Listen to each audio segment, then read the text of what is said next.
forget to watch for danger. We are especially vulnerable to Satan's attack. Tandaan po natin yan.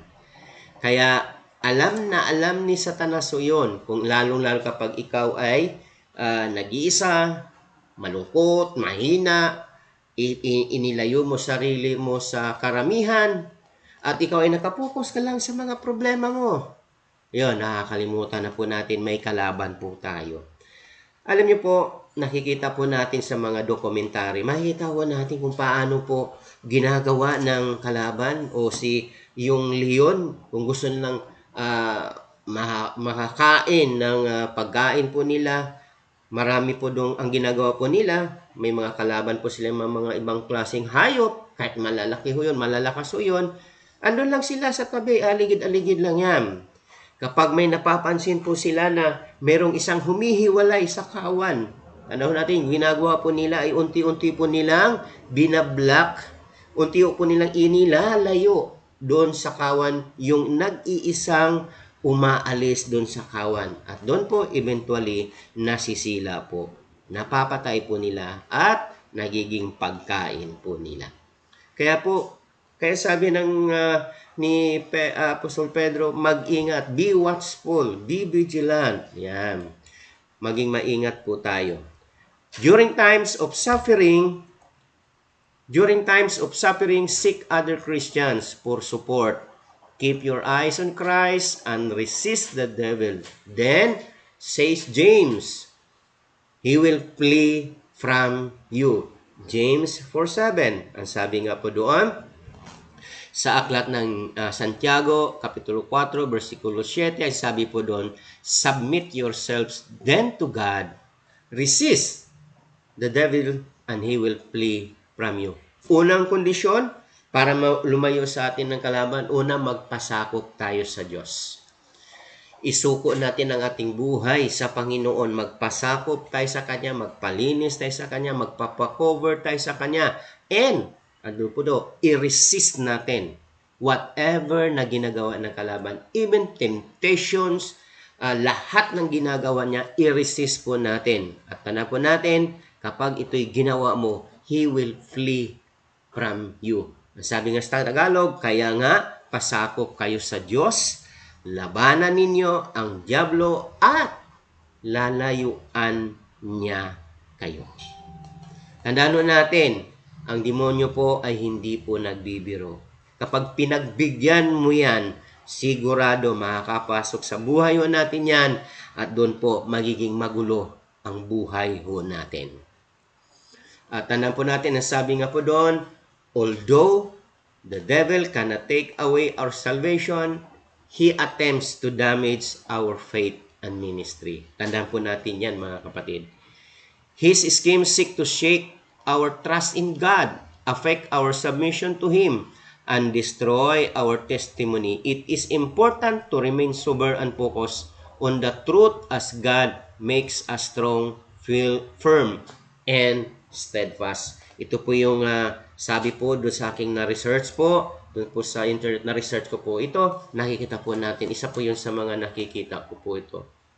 Tandaan natin, ang sabi nga po doon, although hindi maaalis ng demonyo ang ating kaligtasan, but he always attempts to damage our faith and ministry. At doon po, sinishake po niya ang ating pananampalatay, pagtitiwala sa Diyos. Sinisira niya ang ating testimony sa Panginoon. Kaya ang dapat po, it is so important to remain sober, mapagmatsyag, mapagbantay, and focus on the truth as God makes us strong, firm, and steadfast.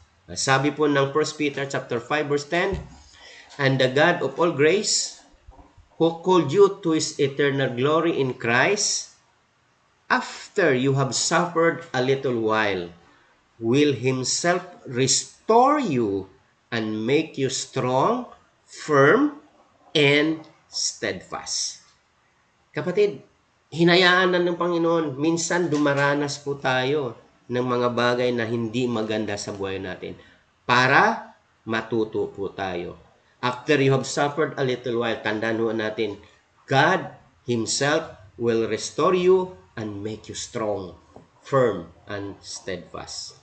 Inaalaw ni Lord yan dahil may purpose ang Panginoon. Bakit tayo nakaranas ng persecutions, ng trials, ng paghihirap? Pero hindi yan maging dahilan na mawala ang ating kaligtasan. Bagkus, magpatuloy po tayo, and after we suffered a little while, tandaan po natin, God will restore us. And He will make us strong, firm, and steadfast. Sabi po ng John 6:39, our salvation is secure. Sabi po doon, in John 6:39, Jesus tells us that Jesus will not lose a single person whom God has entrusted to Him. Hindi po pwedeng pakawalan ng Panginoon ang mga binigay sa kanyang kamay. Maliban lang kung tayo'y aalis mismo sa kamay ng Diyos. John 6:39, and this is the will of Him who sent me, that I shall lose none. Ulitin ko, that I shall lose none of all those He has given me, but raise them up at the last days. Walang pwedeng mawala sa kamay ng Diyos itong mga ipinagkatiwala ng Diyos Ama sa ating Panginoong Yesus. Maliban lang kung tayo po ay aalis sa presensya ng ating Panginoon. Although Satan, ito po yung tandaan po natin, although Satan cannot separate us from God's love, ito po ang tandaan natin, he actively attempts to affect the rest of our lives. Pilit niyang ginagawa ng mga bagay na makakapagpalayo sa atin sa buhay na Diyos. Yan. Alam naman niya na hindi niya tayo kayang ihiwalay sa presensya ng Panginoon. Kaya sabi po ng Romans chapter 8 verse 38 to 39, for I am convinced that neither death nor life, neither angels nor demons, neither the present nor the future, nor any powers, neither height nor depth nor anything else in all creation will be able to separate us from the love of God that is in Christ Jesus our Lord.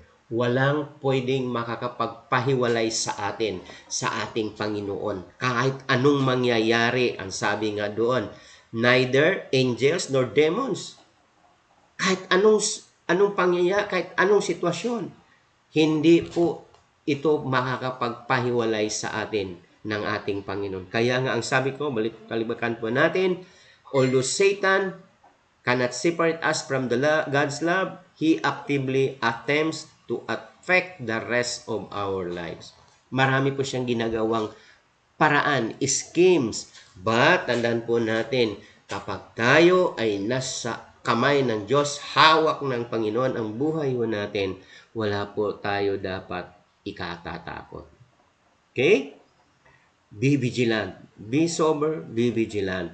Kaya kailangan po mapagmatsyag, maging watchful po tayo. Sabi nga sa Tagalog, sapagkat natitiyak kung walang makapaghihiwalay sa atin sa kanyang pag-ibig, kahit ang kamatayan o ang buhay, ang mga anghel o ang mga pamunuan at mga kapangyarihan, ang kasalukuyan o hinaharap, ang kataasan o ang kalaliman o alinman nilalang ay hindi makapaghihiwalay sa atin sa pag-ibig ng Diyos na ipinagkaloob sa atin sa pamamagitan ni Kristo Jesus na ating Panginoon. Kapatid, napakabuti po ng Diyos sa atin. Bagaman minsan tayo nagkukulang sa ating Panginoon, but ang sabi po dito, walang pwedeng makakapaghiwalay sa atin sa pag-ibig ng Diyos. Praise God! Tanda po natin, the Greek word for devour means to destroy or to swallow. Yan. Balikan ulit natin yan. The devil wants to shake our faith and make us ineffective followers of Christ, which is why it is important to be sober and vigilant. Kaya uulitin ko, sabi nga doon sa 5 verse 8, makikita po natin sa 1 Peter 5 verse 8, humanda kayo at magbantay. Ang dyablo ng kaaway ninyo ay parang liyong umaatungal at aaligid-aligid na humahanap ng masisila. Kaya ang sabi nito, humanda tayo, be sober, be vigilant, humanda at magbantay. Yan. Dapat alam natin kung paano natin labanan ang kalaban. Maging sa panahon natin ngayon, ang lahat ng nangyayari sa atin sa panahong ito, ang pandemic na ating kinakaharap, ito po'y gawa ng kalaban. Pinahintulutan ng Diyos, pero tandaan ho natin, those who are in the hands of God, ay tandaan ho natin, ang protection ng ating Panginoon ay nararanasan at mararanasan po natin. Lalayo niya tayo sa lahat ng kapamakan at iniingatan niya tayo ng bawat nilalang na nasa kamay ng ating Panginoon ay kailanman hindi siya maapektuhan. Hindi siya magkukulang. Kahit maraming nagugutom, ang mga tunay na anak ng Diyos at nagtitiwala sa Panginoon ay patuloy na sumasagana at mayroong pagkain sa kailang hapagkainan. Watch and pray. Mark chapter 14 verse 18, watch and pray so that you will not fall into temptation. The spirit is willing, but the flesh is weak. Kaya po, pinaalalahanan tayo. Yung ating katawan, mahina. Yung ating spirito, mahina. Di ba? Pero anong sabi ng Panginoon? Watch and pray so that you will not fall into temptation. Napakalakas po ang temptation. Kaya kung tayo mahina, tayo po'y nagkukulang sa ating panlaban. Ano po ang ating panlaban dito? Ay ang salita ng Diyos. Watch and pray so that you will not fall into temptation. Kaya nga anong binasa natin kanina, James chapter 4 verse 7, ano pong nabanggit natin kanina? Magpasakop ka, therefore submit to God, resist the devil and he will flee from you. Kung wala ho tayong pagpapasakop, wala po tayong salita ng Diyos na nasa puso't isipan po natin, kapatid, madali po tayong masisila. Madali ho tayong ma-fall into temptation at kapag tayo naging na-fall sa temptation, nagkakasala po tayo. Tanda po natin, kapatid, temptation is not a sin. Hindi ho kasalanan ang temptation. Ang kasalanan kung ikaw mismo ay bumigay sa temptation. Kaya ang sabi po ito, watch and pray. Magbantay kayo at manalangin upang huwag kayong madaig ng tukso. Ang espiritu ay nakahanda, ngunit ang laman ay mahina. Kailangan po palakasin natin ang ating pisikal na katawan, palakasin natin ang ating espiritu, at ang espiritu ng Diyos ay handang tumulong sa atin upang malampasan natin ang lahat ng temptation nating kinakaharap. The term sober literally means free from intoxicating influence. Ang sabi ron, be sober, be vigilant. To be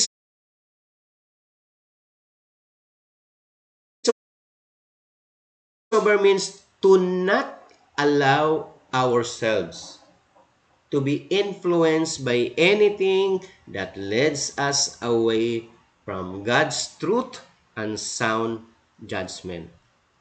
To be vigilant means to keep careful watch for possible danger or difficulties. And vigilance requires actions. Hindi lang na, nag-iingat naman ako, pero hindi ka nag-act. Kailangan pag ikaw ay naging vigilant, definitely po, mag-ingat ka, maging watchful ka sa mga nangyayari. At kailangan po natin ang tulong ng banal na Espiritu upang tayo magtagumpay. Malampasan po natin ang lahat ng ito. Okay?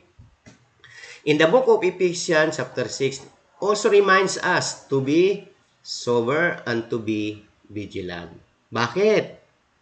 Ano natin, ang sabi ng, for our struggle is not against flesh and blood, but against the rulers, against the authorities, against the power of this dark world, and against the spiritual forces of evil in the heavenly realms. Kapatid, hindi natin nakikita ang kalaban. Maging sa panahon natin ngayon, may kalaban po tayo, may COVID. Nakikita po ba natin sila? Hindi. Hindi natin sila nakikita. Kaya sabi ni Lord, be sober and be vigilant. Dahil ang ating laban ay hindi laban sa flesh. Ang laban po natin ay spiritual. Against the rulers, against the authorities, against the power of this dark world, and against the spiritual forces of evil in the heavenly realms. Hindi ho natin nakikita ang kalaban ho natin. Kaya kailangan ho natin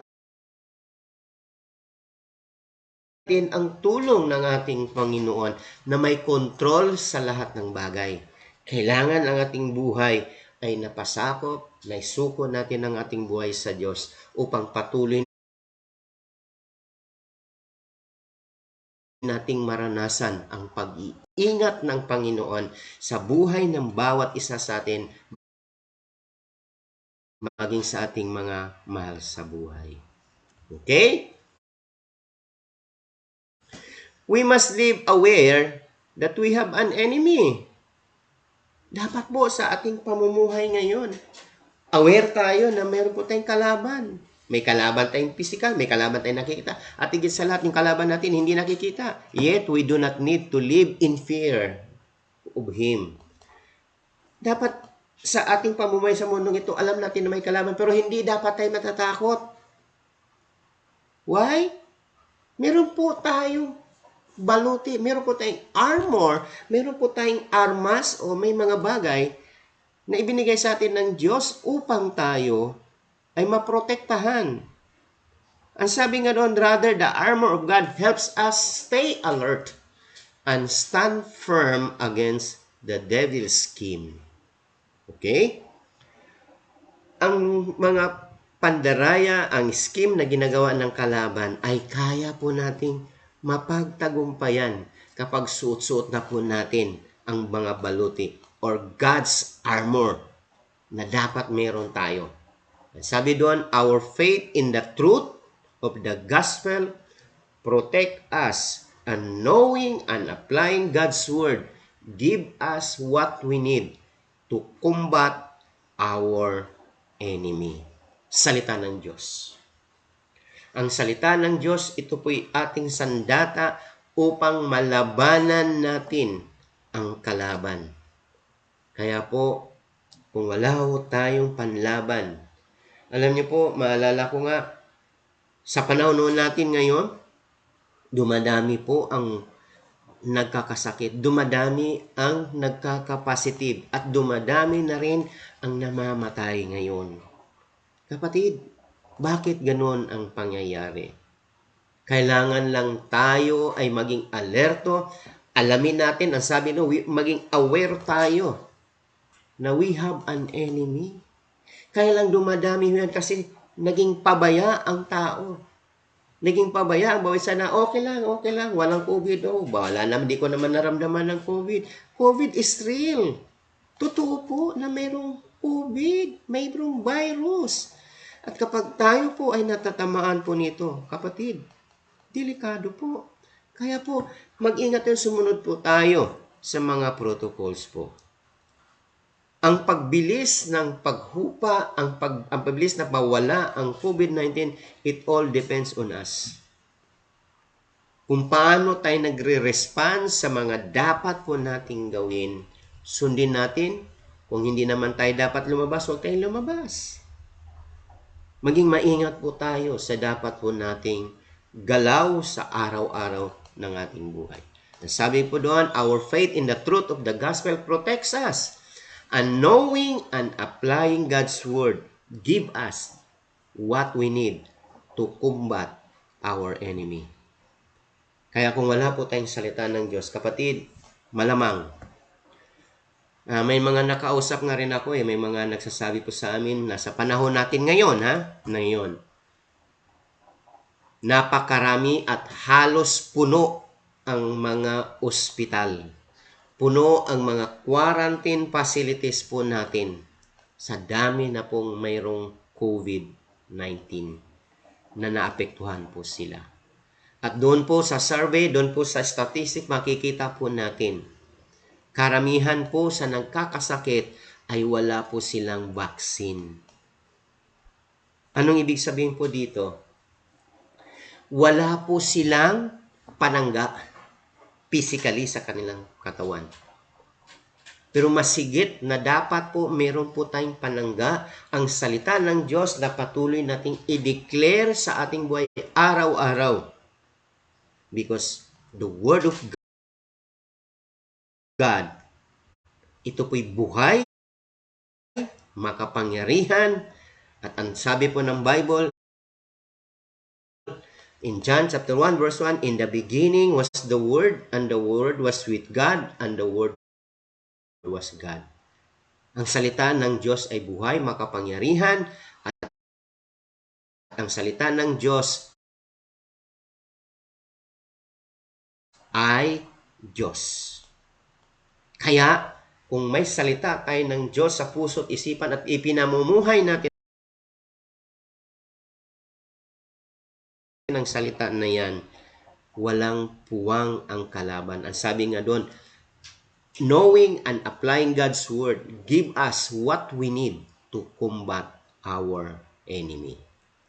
At bilang panghuli, pangwakas po ng ating pag-inag-aralan, God's truth, tandaan mo natin, makes us stand firm in our faith and help us carry on with a clear mind. Instead of allowing our thinking to be clouded with lies, foolishness, feelings, and empty pleasure, we should be sober and vigilant, keeping our mind on what is true and what is eternal. Be prepared, be vigilant, be sober, be vigilant. Be prepared for eternity. Ang sabi ng Philippians chapter 4 verse 8, ang sabi we can choose to abstain from practices that would lead into sin. Philippians 4:8 tells us to focus. Ano po? What is true, whatever is true, whatever is noble, whatever is right, whatever is pure, whatever is lovely, whatever is admirable, excellent, or praiseworthy. These things edify and strengthen us. Ito dapat ang laman ng ating puso't isipan. Mga bagay na nakapagpapalakas sa atin at nagbibigay papuri, kaluwalhatian sa ating dakilang Diyos. Marami pong salamat at nawa may natutunan po tayo sa gabing ito. Tayo po'y saglit na manalangin. Salamat po dakilang Diyos sa patuloy niyong pagsama sa amin. Salamat po Panginoon sa katotohanan na Ikaw ang may kontrol sa lahat ng bagay. Panginoon, you allow all these things to happen on our planet, Lord, or in this earth, O God, sa buong mundo, Panginoon, na meron pong pandemic, Panginoon. Lord, you allow all these things to happen, O God. But Lord, we pray na i-spare mo, Lord, ang buhay ng bawat isa sa amin. I-spare mo, Lord, ang mga anak mong Panginoon. I-spare mo, Lord, ang aming mga mahal sa buhay. At nawa silang lahat, Lord, ay tunay na makasumpong sa inyo. Tunay na Diyos, tunay na naglilingkod sa inyo, Panginoon. Lord, we pray na patuloy mong balutan ng iyong banal na dugo ang aming mga mahal sa buhay. Maging, Lord, ang lahat, Lord, na nagtitiwala sa inyo. At Lord, we pray na sa lahat, Lord, na nagkaroon ng sakit, naging positive, O God, Lord, we pray for your protection to be upon them, Lord. We speak for healing, Lord God. Lord, abutin mo sila, Panginoon, nasaan man sila sa mga oras na ito. Even right now, Lord, punong-puno ang mga ICU, punong-puno ang mga hospital, punong-puno, Panginoon, ang mga quarantine facilities, Panginoon. Lord, we pray for your favor. We pray for your guidance, O God. We pray, Lord, na ang iyong spirito ay dumaloy sa lugar nito. And Lord, pagalingin mo ang lahat, O God, at nawa, Panginoon, bago mahuli ang lahat, tanggapin kanila bilang Diyos, tagapagligtas ng kanilang mga buhay. At sa oras na ito, sabi ng Biblia, magpasakop tayo sa Diyos. Resist the devil and he will flee from you. Paano tayo magtatagumpay? Kailangan magpasakop po tayo sa Diyos. Isuko natin ang ating buhay sa Kanya. Tanggapin natin si Jesus bilang Panginoon, tagapagligtas ng ating buhay. At sa mga nakarinig na na wala pang tunay na pagkakilala sa Diyos, sumunod lang po ang lahat sa isang maikling panalangin. Sabihin po natin, Panginoong Jesus, ako po isang makasalanan. Lumalapit po ako sa inyo sa oras na ito. Inaamin ko, Panginoon, ang aking mga pagkukulang, pagkakasala sa inyo. Patawarin niyo ako sa lahat-lahat ng aking mga kasalanan. Binubuksan ko ang aking puso, Panginoong Hesus. Tinatanggap kita bilang Diyos, tagapagligtas ng aking buhay. Salamat po sa pangalan ni Jesus. Ako na lang po ang manalangin. Kung tutuhanan po natin na pinapanipray po, pinapanalangin po natin ang panalangin ito. Tandaan po natin, kapatid, ang Diyos po ay makapangyarihan sa lahat ng bagay. Siya po ang Diyos na naglikha sa bawat isa sa atin, lumikha ng mundo, lumikha sa lahat ng nasa mundo. Alam ng Panginoon ang lahat ng nangyayari. Alam ng Panginoon ang pangangailangan mo. Kaya, Lord, we pray na patuloy kang kumilos, Panginoon. Spare mo ang buhay ng bawat isa. At higit sa lahat, Lord, patuloy kang magpakilala sa kanila na ikaw nga ang Diyos na buhay na tumutugon sa lahat-lahat ng aming mga pangangailangan. Even, Lord, right now sa panahong ito, na kinakaharap po ng buong mundo, Panginoon, maging ang bansang Pilipinas, Lord, na dumadami at dumadami, Panginoon, ang nagkakasakit at namamatay din po, Panginoon. Lord, we pray na patuloy kang kumilos sa kanila. Nawa, O Diyos, sa lahat na nagkakasakit, na wala pang tunay na pagkakilala sa inyo. Lord, nawa sila'y tumanggap sa inyo, Panginoon, bilang Diyos tagapagligtas ng kanilang mga buhay.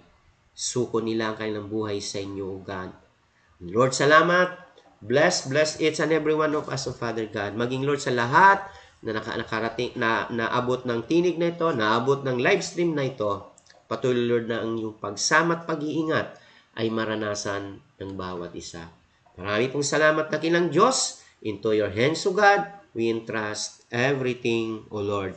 This is our prayer. In Jesus' name, Amen, Amen, and Amen. God bless po sa inyong lahat. At naway patuloy tayo, pakaingatan, gabayan ng ating Panginoon. See you next week. God bless. Welcome.